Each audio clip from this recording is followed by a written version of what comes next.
ವಾಸ್ತವವಾಗಿ ಈ ನದಿ ಇನ್ನೇನು ಸಂಗಮಕ್ಕೆ ಸೇರೋದು. ಅದು ಕಪಿಲಾ ನದಿ ನೋಡಿದು ಈಗಾಗಲೇ ಅದು ಮುಂದಕ್ಕೆ ಒಂದು ಅರ್ಧ ಕಿಲೋಮೀಟ್ರೂ ಇಲ್ಲ, ಹೋಗ್ತಾವ ಸೀದಾ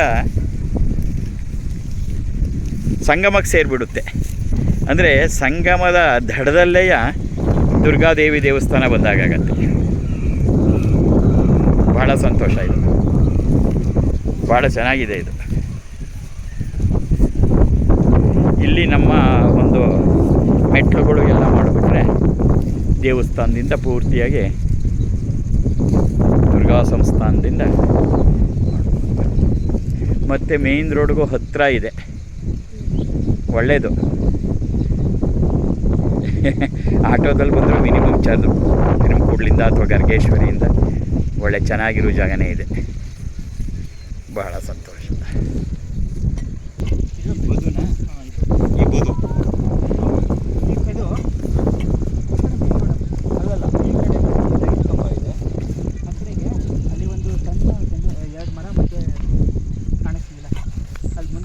ಗೊತ್ತಾಗಲ್ಲ, ಸಣ್ಣ ಕಲ್ಲು ನೆಟ್ಟಿದ್ದಾರೆ. ಅಲ್ಲಿವರೆಗೆ ಸರಿ. ಅಂದರೆ ಅದು ಆ ಮರ ಕಾಣಿಸ್ತಿದ್ದಲ್ಲ, ಒಂದು 2 ಜೋಡಿ ಮರ, ಅದ್ರ ಪಕ್ಕ ಒಂದು ತೆಂಗಿನ ಮರ ಕಾಣಿಸ್ತಿದೆಯಲ್ಲ, ಅಲ್ಲಿವರೆಗೂ ಇದೆಯಾ? ಇದೆ. ಓಹೋ, ಭಾಳ ಚೆನ್ನಾಗಿದೆ ನಿಜವಾಗ್ಲೂ. ಹೇಳಿ ಮಾಡಿಸ್ದಾಗ ಜಾಗ ದುರ್ಗಾ ಸಂಸ್ಥಾನಕ್ಕೆ ಬಹಳ ಚೆನ್ನಾಗಿದೆ. ಅಲ್ಲೇ ಮೇಯ್ನ್ ರೋಡ್ಗೂ ಹತ್ತಿರ, ಬರೋರಿಗೂ ಯಾವ ತೊಂದರೆನೂ ಇಲ್ಲ. ಸಂಗಮಕ್ಕೆ ಹತ್ತಿರ, ಸಂಗಮನೇ, ಅದರಲ್ಲಿ ಕಪಿಲಾ ನದಿ ದಡ. ಭಾಳ ಆನಂದವಾಯಿತು ನೋಡಿದ್ದೀವಿ. ದುರ್ಗೆ ಸರ್ವಸ್ವರೂಪೆ ಸರ್ವೇಶೆ ಸರ್ವಶಕ್ತಿ ಸಮನ್ವಿತೆ ಭಯೇಭ್ಯಸ್ತ್ರಾಹಿನೋ ದೇವಿ ದುರ್ಗೆ ದೇವಿ ನಮೋಸ್ತುತೆ, ದುರ್ಗೆ ದೇವಿ ನಮೋಸ್ತುತೆ, ದುರ್ಗೆ ದೇವಿ ನಮೋಸ್ತುತೆ. ಅಲ್ಲಿ ನಂಜನಗೂಡಲ್ಲೂ ಕಪಿಲಾ ತೀರದಲ್ಲೇ ನೋಡ್ತಾ ಇದ್ದೀವಿ.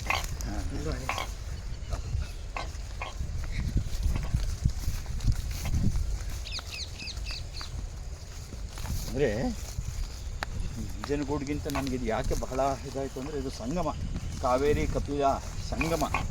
ಇನ್ನೊಂಚೂರು ಒಂದು 4 ಹೆಜ್ಜೆ ಮುಂದೆ ಹೋದರೆ ಕಪಿಲಾ ಸಂಗಮ ಇದೆ. ತಿರುಮಕೂಡ್ಲು ಸಂಗಮನೂ ಕೂಡ ಬಹಳ ಮುಖ್ಯವಾದದ್ದೇ. ಕುಂಭಮೇಳ ಎಲ್ಲ ನಡೆಯೋದಿಲ್ಲಯ್ಯ.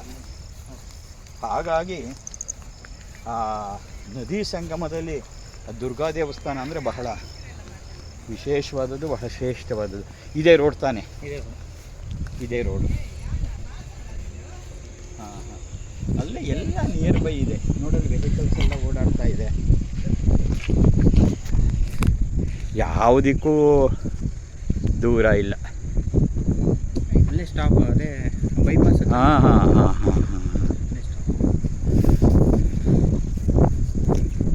ಭಾಳ ಅಚ್ಚುಕಟ್ಟಾಗಿದೆ ಎಲ್ಲವ,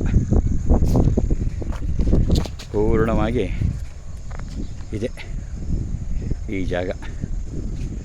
ದುರ್ಗಾ ಸಂಸ್ಥಾನದ ಜಾಗ, ನದಿ, ಕಪಿಲಾ ನದಿ ಸಂಗಮದ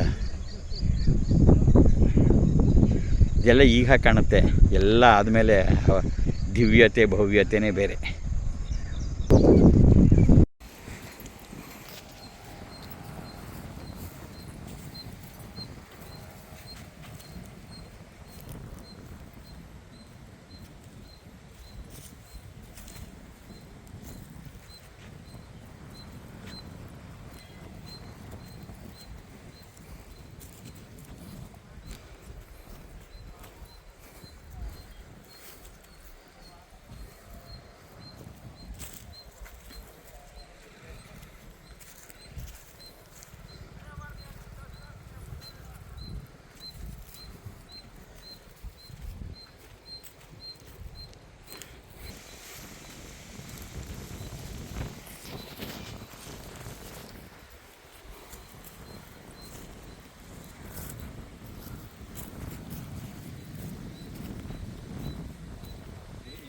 ಹಾಕ್ಸಿರೋದು ನೀರು ಬಂದಿರೋದು ಇಲ್ಲಿ ತನಕ.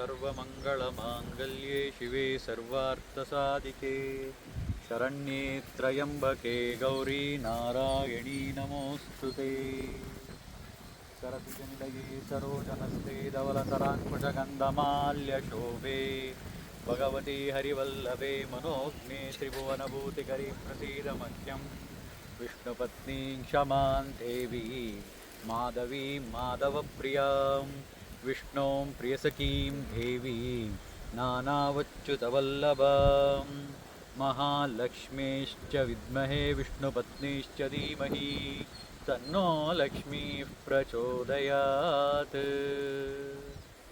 जातवेदसे सुनवाव सोमं वराति यतो निदहाति वेदः स नः पश्यतति दुर्गाणि विश्वां नामेव सिन्धुं दुरितात्यग्निः दुर्ग्यै नमः दुर्गायै नमः या देवी सर्वभूतेषु भूमिरूपेण संस्थिता नमस्तस्यै नमस्तस्यै नमस्तस्यै नमो नमः या देवी सर्वभूतेषु भूमिरूपेण संस्थिता नमस्तस्यै नमस्तस्यै नमस्तस्यै नमो नमः या देवी सर्वभूतेषु शक्तिरूपेण संस्थिता नमस्तस्यै नमस्तस्यै नमस्तस्यै नमो नमः या देवी सर्वभूतेषु भूमिरूपेण संस्थिता नमस्तस्यै नमस्तस्यै नमस्तस्यै नमो नमः या देवी सर्वभूतेषु भूमिरूपेण संस्थिता नमस्तस्यै नमस्तस्यै नमस्तस्यै नमो नमः ಶ್ರೀ ಜಗನ್ಮಾತೆ ಪ್ರಾರ್ಥನೆ ಮಾಡೋಣ. अमृतहस्ताय विद्महे महाशक्तिनेत्राय धीमहि तन्नो अप्पाजि प्रचोदयात् ॐ स्वर्णवृष्टिं कुरु मे गृहे श्रीः सुधान्यवृद्धिं कुरु मे गृहे श्रीः कल्याणवृद्धिं कुरु मे गृहे श्रीः विभूतिवृद्धिं कुरु मे गृहे श्रीः सुवर्णवृष्टिं कुरु मे गृहे श्रीः सुधान्यवृद्धिं कुरु मे गृहे श्रीः कल्याणवृद्धिं कुरु मे गृहे श्रीः विभूतिवृद्धिं कुरु मे गृहे श्रीः अम्मा सुवर्णवृष्टिं कुरु मे गृहे श्रीः सुधाम्यवृद्धिं कुरु मे गृहे श्रीः कल्याणवृद्धिं कुरु मे गृहे श्रीः विभूतिवृद्धिं कुरु मे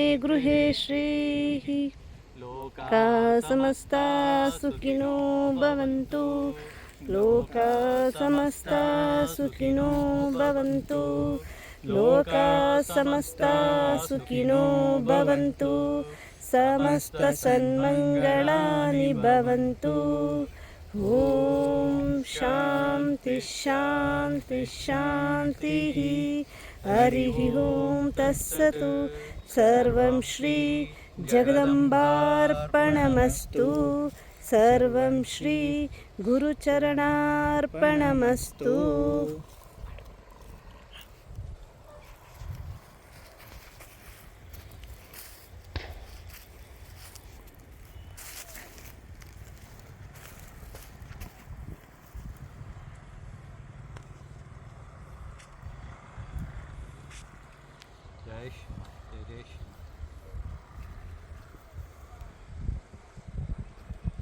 So this land belongs to now Srimata Appaji Foundation Trust. ಇದೇ ದುರ್ಗಾ ಸಂಸ್ಥಾನದ ಮೊದಲ ಹೆಜ್ಜೆ. ಹಾಗಾಗಿ ಇದೊಂದು ಪರಮ ಪವಿತ್ರವಾದಂತಹ ದಿನ. ಈ ದಿನ ನಾವು ಜುಲೈ 31 ಅಗ್ರಿಮೆಂಟನ್ನು ಮಾಡಿಸ್ಕೊಂಡಿದ್ದೀವಿ. ಸೊ ಹಾಗಾಗಿ ಅನೇಕ ವರ್ಷಗಳಿಂದ ಅನೇಕರ ಮನಸ್ಸಲ್ಲಿ ಏನೋ ಒಂದು ಆಶ್ರಮ ಆಗಬೇಕು ಅಂತಿತ್ತು. ಈ ದುರ್ಗಾ ಸಂಸ್ಥಾನದ ಮೂಲಕವಾಗಿ ಅದು ನೆರವೇರ್ತಾ ಇದೆ. ಇದು ತಾಯಿಯ ಮೊದಲ ಹೆಜ್ಜೆ ಇವತ್ತಿಡ್ತಾ ಇರೋದು. ಹಾಗಾಗಿ ಪ್ರೇಮಪೂರ್ವಕವಾಗಿ ಆ ಭೂಮಿ ತಾಯಿಗೆ ನಮಿಸಿ ಇವತ್ತು ಇಲ್ಲಿಂದ ಹೊರಡ್ತಾ ಇದ್ದೀವಿ. ಎಷ್ಟು ಪವಿತ್ರವಾಗಿದೆ ಸ್ಥಳ ಅಂತಂದರೆ ಹೇಳಲಿಕ್ಕೆ ಆಗೋದಿಲ್ಲ. ಕಪಿಲಾ ನದಿ ತನ್ನ ದೊಡ್ಡ ಪಾತ್ರದಲ್ಲಿ ಹರಿತಾ ಇದ್ದಾಳೆ, ಹಾಗೆ ಪೂರ್ವಾಭಿಮುಖವಾಗಿ ಹರಿತಾ ಇದ್ದಾಳೆ. ಈ ಪೂರ್ವಾಭಿಮುಖವಾಗಿ ಉದ್ದನೆಯ ಒಂದು ಪ್ರಸಾರವಾಗ್ತಿರುವಂತಹ ಸ್ಥಳ ಇದು. ಹಾಗಾಗಿ ಇಲ್ಲಿ ಏನು ಮುಂದೆ ಪುಣ್ಯಕರವಾದ ಕಾರ್ಯ ಸತ್ಕಾರ್ಯ ಎಲ್ಲ ನಡೆಯುತ್ತೋ ಆನಂದಮಯವಾಗಿ ನಡೀಲಿ ಅನ್ನೋದೇ ನಮ್ಮ ಪ್ರಾರ್ಥನೆ. ಹಾಗಾಗಿ ಇವತ್ತು ಸಾಂಕೇತಿಕವಾಗಿ ಇವತ್ತು ಅಗ್ರಿಮೆಂಟ್ ಆದ್ದರಿಂದ ಇದು ನಮ್ಮದು ಅನ್ನೋದಾಯಿತು. ಆ ನಮ್ಮದು ಅನ್ನೋ ಭಾವನೆ ಇದೆಯಲ್ಲ, ಅದು ತುಂಬ ಶ್ರೇಷ್ಠವಾದ್ದು. ಹಾಗಾಗಿ ತಾಯಿ ಇಲ್ಲಿ ಬಂದ ತಕ್ಷಣ 2 ಹನಿ ಪುಷ್ಪವೃಷ್ಟಿ ಕೂಡ ಮಾಡಿದ್ಲು. ಆನಂದವಾಗಿದೆ ಅಂದರೆ ಅವಳಿಗೆ ಸಂತುಷ್ಟಿ ಆಗಿದೆ. ಪುಷ್ಪವೃಷ್ಟಿ ಯಾವತ್ತು ಮಾಡ್ತಾಳೆ ಅಂದರೆ 4 ಹನಿ ಮಾಡಿದ್ದವಳು. ಕರೆಕ್ಟಾಗಿ ನಾವು ಇಲ್ಲಿ ಬಂದು ಪ್ರಾರ್ಥನೆ ಮಾಡಬೇಕಾದ್ರೆ 4 ಹನಿ ಪುಷ್ಪವೃಷ್ಟಿ ಮಾಡ್ತಾಳೆ. ಅಂದರೆ ನಾನು ಸಂತುಷ್ಟಳಾಗಿದ್ದೀನಿ, ನಾನು ಇಲ್ಲಿದ್ದೀನಿ, ಎಲ್ಲಿ ಹೋಗ್ತಾ ಇದೆಯಾ ನೀನು ಮಗು, ನಾನು ಇಲ್ಲೇ ಇದ್ದೀನಿ ಅನ್ನೋದನ್ನ ತೋರಿಸ್ಕೊಟ್ಲು ಇವತ್ತು. ಹಾಗಾಗಿ ಅಪ್ಪಾಜಿಯ ನಿಜವಾದ ಶ್ರೀ ಗುರುವೇ ಅವರು, ಅವರ ಕೃಪಾಶೀರ್ವಾದ. ಹಾಗಾಗಿ ಇದೆಲ್ಲ ನಡೀಲಿಕ್ಕೆ ಸಾಧ್ಯವಾಗಿರುತ್ತೆ. ಹಾಗಾಗಿ ನೋಡಿ, ಇಲ್ಲಿ ಬಂದ ತಕ್ಷಣ ನಮಗೆ ಎಷ್ಟು ಸಂತೋಷ ಆಯಿತು ಅಂದರೆ, ನನ್ನ ಕಣ್ಣಿನ ಹನಿ ನೀರು ಕಾಣಿಸ್ಬಾರ್ದು ಅಂತ ತಾಯಿ ಪುಷ್ಪವೃಷ್ಟಿ ಮಾಡಿಸ್ಬಿಟ್ಲು. 4 ಹನಿ ಬಂದು ನಿಂತ್ಕೊಂಡ್ಬಿಡ್ತು. ಅಂದರೆ ಅದು ತೋರಿಸೋದೇನು ಅಂದರೆ, ಸಂತುಷ್ಟಳಾಗಿದ್ದೀನಿ, ಇಲ್ಲಿ ನಾನು ಬಂದು ನೆಲೆಸೋಕ್ಕೆ ನನ್ನ ಒಂದು ಏನು ಸಾಂಕೇತಿಕವಾಗಿ ನಾನು ಇಲ್ಲಿದ್ದೀನಿ ಅಂತ ಹೇಳಿದಾಳು. ಇನ್ನೇನಿದ್ರು ಮುಂದೆ ಏನಾಗ್ತಾ ಹೋಗುತ್ತೋ ಅದೆಲ್ಲವೂ ಈಗ ಹೇಗೆ ನಿರ್ಗುಣ ರೂಪವಾಗಿ ಇಲ್ಲಿ ಆಲ್ರೆಡಿ ನೆಲೆಸಿದಾಳೆ ತಾಯಿ, ಇಲ್ಲಿ ಅವ್ಯಕ್ತವಾಗಿ ನೆಲೆಸಿದಾಳೆ ಇಲ್ಲಿ. ಆದರೆ ಇದು ನಮ್ಮ ರೀತಿಯಲ್ಲಿ ವ್ಯಕ್ತವಾಗಬೇಕಷ್ಟೆ. ಇದು ಆಲ್ರೆಡಿ ಇದ್ದಾಳೆ ಇಲ್ಲಿ.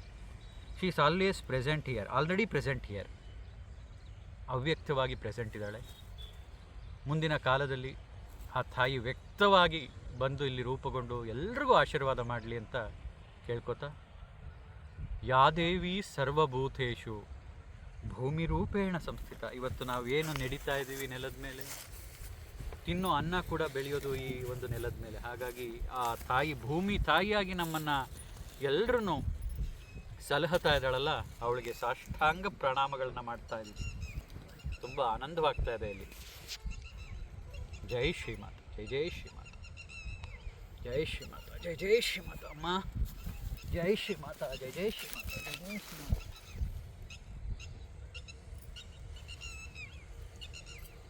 ಜೈ ಶ್ರೀಮಾತ, ಜೈ ಜೈ ಶ್ರೀಮಾತ, ಜೈ ಜೈ ಶ್ರೀಮಾತ, ಜೈ ಜೈ ಶ್ರೀಮಾತ.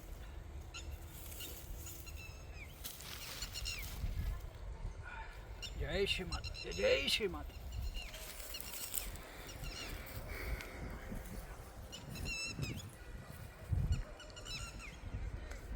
ನೋಡೋಣಪ್ಪ.